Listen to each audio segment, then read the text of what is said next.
1980 সালের 19 আগস্ট বাংলাদেশের সর্বপ্রথম স্বেচ্ছাসেবক দল প্রতিষ্ঠা করেন জনাব শহীদ প্রেসিডেন্ট জিয়াউর রহমান।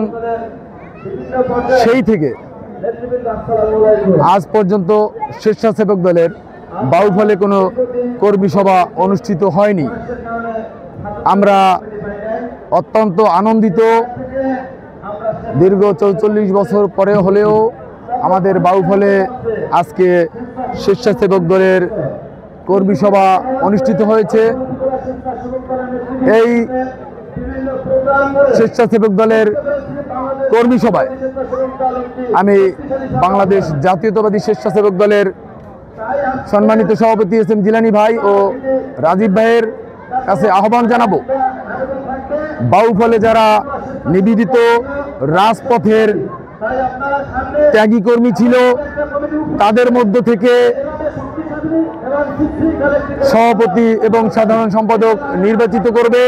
আমরা এখানে এমন একটা কমিটি চাই যে কমিটিতে নেতা আমাদের শহীদ রাষ্ট্রপতি জিয়াউর রহমানের আদর্শকে ধারণ করে, সেরকম নেতৃত্ব আমরা আগামী দিনে চাই। এই কর্মী সভায় আমাদের বাউফলের যারা স্বেচ্ছাসেবক দল করতে আগ্রহী, যেমন আমার মতো ছাত্রনেতা, সাবেক ছাত্রনেতা যারা আছে, অনেকেই এখন স্বেচ্ছাসেবক দল করতে চাচ্ছে।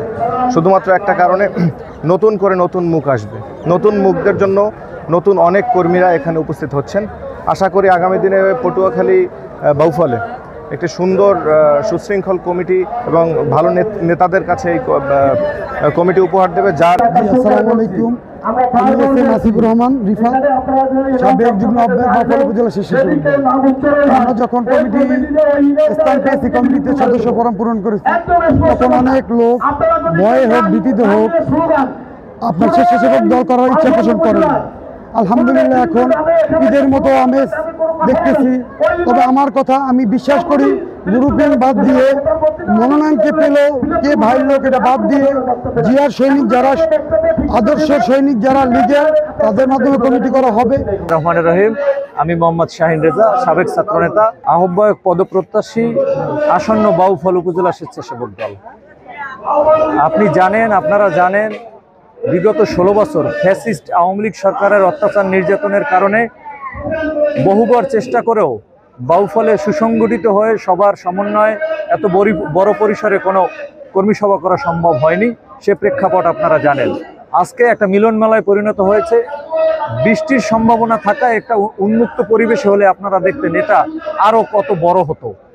তো আমার প্রত্যাশা, ভবিষ্যৎ কমিটি নিয়ে যারা দীর্ঘ 16 বছরে যাদের ত্যাগ আছে, যারা রাজপথে আন্দোলন সংগ্রামে ছিল, এবং বিশেষ করে 5ই আগস্ট 2024-এর পরে যারা শহীদ রাষ্ট্রপতি জিয়াউর রহমানের আদর্শ, দেশনেত্রী বেগম খালেদা জিয়া এবং তারেক রহমানের নীতি থেকে ভ্রষ্ট হয়ে চাঁদাবাজি, লুটপাট, সন্ত্রাসী কার্যকলাপ করেন নাই, এরকম নেতৃত্ব আসুক, স্বচ্ছ নেতৃত্ব আসুক।